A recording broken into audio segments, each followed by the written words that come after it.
ഞങ്ങൾ ഇത്തരം കുറ്റങ്ങൾ പറയാറില്ല. പക്ഷെ ഇയാൾ പറയാണ് അവകാശവാദം, വാഴക്കാട് ഞാൻ പ്രസംഗിച്ചത് കൊണ്ടാണ് മുജാഹിദ് രണ്ടായത്. സുബ്ഹാന ജല്ല ജലാലു. മൂപ്പര് വാഴക്കാട് പ്രസംഗിച്ച മുജാഹിദ് സംസ്ഥാന കമ്മിറ്റി രണ്ടായി പിളർന്നത്. കാരണം ആകാശം പ്രവിശാലമാണ്, അതുകൊണ്ട് യേശുവിൽ വിശ്വസിപ്പീൻ ക്രിസ്ത്യാനികൾ പറയാറുണ്ട്. പക്ഷേ ആകാശം വിശാലായിക്കോട്ടെ, എന്തിനാ യേശുവിൽ വിശ്വസിക്കുന്നു? ഇയാൾ പ്രസംഗിച്ചോണ്ടെങ്കിൽ മുജാഹിദ് സംസ്ഥാന കമ്മിറ്റി രണ്ടായി പിളർന്നത് ഇയാൾ പറഞ്ഞത് നോക്ക് നിങ്ങൾ. ഞാൻ അതിനെ ശരിക്ക് കെണ്ണിച്ചങ്ങ് പ്രസംഗിച്ചപ്പോ എന്താ ഉണ്ടായെന്നറിയോ? അത് മനസ്സിലാക്കി വെച്ചാൽ നല്ലതാ. എന്താ ഉണ്ടായത്? മുജാഹിദ് പിളർന്നു, രണ്ടായി. ഇങ്ങനെ മുജാഹിദ് രണ്ടായത് ഞാൻ വാഴക്കാട്ട് പ്രസംഗം നടത്തിയതിന് ശേഷമല്ലേ? വിഷയം പ്രധാനമായും ഇത് തന്നെയല്ലേ? മറുപടി പറയാൻ കഴിയോ? പ്രസംഗിച്ചോണ്ട് മുജാഹിദ് പിന്നെ പിളർന്നു എന്ന് അദ്ദേഹം പറഞ്ഞത്. സത്യത്തിൽ പിളർന്നൊക്കെയല്ല, വളർന്നൊക്കെയാണ്. സാമ്പിളിന് വേണ്ടി മാത്രം ഞാൻ വാഴക്കാട് പറയും. ഇയാൾ വാഴക്കാടാണ് പറഞ്ഞത്. നമ്മൾ കൃത്യമായി വാഴക്കാടിന്റെ ചിത്രം അറിയുന്ന ആളുകളാ, കണക്കെടുത്തിട്ടാ പറയുന്നത്.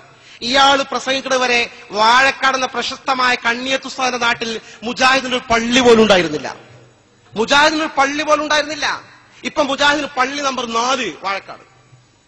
നിങ്ങൾ പോയിട്ട് പറ, ഇയാൾ പ്രസംഗിച്ചത് മുജാഹിദ് തളർന്നേക്കാ? മുജാഹിദിന് വാഴക്കാട് മാത്രം 4 പള്ളി വന്നു.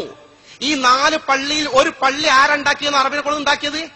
എപിയുടെ സജീവ പ്രവർത്തകനായി പേരോടിന്റെ ഒപ്പം നടന്ന് ഈ പ്രഭാഷണം സംഘടിപ്പിക്കാൻ വേണ്ടി മുന്നിൽ നിന്ന ഒരു എപിയുടെ പ്രവർത്തകനാണ് മുജാഹിദായിട്ട് ഒരു പള്ളി കൊണ്ടുവന്ന 4ാമത്തെ മുജാഹിദിന്റെ പള്ളി.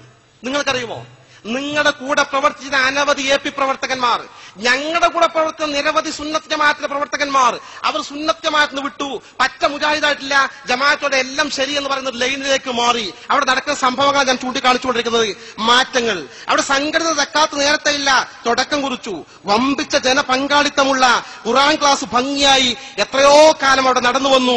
വലിയ പങ്കാളിത്തത്തോട് മുജാഹിദ് പ്രസ്ഥാനത്തിന്റെ ഈ തരത്തിൽ മാറ്റണ്ടായെന്ന് മാത്രമല്ല, സാക്ഷാൽ പേരോട് വാഴക്കാട് പ്രസംഗിക്കാൻ ചെല്ലുന്ന സമയത്ത് അയാൾ ആദരവോടുകൂടി ഭക്ഷണം കൊടുത്തിരുന്ന, അയാളുടെ വീട്ടിലാണ് താമസിച്ചിരുന്നതും എല്ലാ ഗ്രന്ഥങ്ങളും ശരിപ്പെടുത്തിയിരുന്നതും ഇയാൾക്ക് എല്ലാ സൗകര്യവും ചെയ്തു കൊടുത്ത അവിടുത്തെ വാഴക്കാട്ടെ പ്രമുഖനായ മനുഷ്യൻ ഇന്ന് കാന്തപുരം ഗ്രൂപ്പിന്റെ കൂടല്ല. നിങ്ങൾ ഗൗരവം മനസ്സിലാക്കണം. എന്നിട്ടാണ് ഇയാൾ പറയണത് ഞാൻ പ്രസംഗിച്ചിട്ട് മുജാഹിദ് തളർന്നു, വളർന്നിട്ടുണ്ട്, ഞങ്ങളെ കൊണ്ട് കൂടുതൽ പറയിപ്പിക്കരുത്. ഈ ഞാൻ പ്രസംഗമല്ല പറഞ്ഞപ്പോ ഒരു സാമ്പിൾ വാഴക്കാട് പറഞ്ഞതാണ്. ആവശ്യമെങ്കിൽ ഞങ്ങൾ കേരളത്തിലെ മഹല്ലുകൾ എണ്ണിങ്ങനെ എടുത്താൽ കേരളത്തിലെ 90% മഹല്ലുകളിൽ മുജാഹിദ് പ്രസ്ഥാനത്തിനെ വളർത്തിയതിൽ നിർണായകമായ പങ്ക് പേരോട് അബ്ദുറഹ്മാൻ സഖാഫിയുടെയും അനുയായിയുടെയും പ്രവർത്തനങ്ങൾക്കും പ്രസംഗങ്ങൾക്കും ഉണ്ടായിട്ടുണ്ട് എന്ന് ചൂണ്ടിക്കാണിക്കാൻ സാധിക്കും.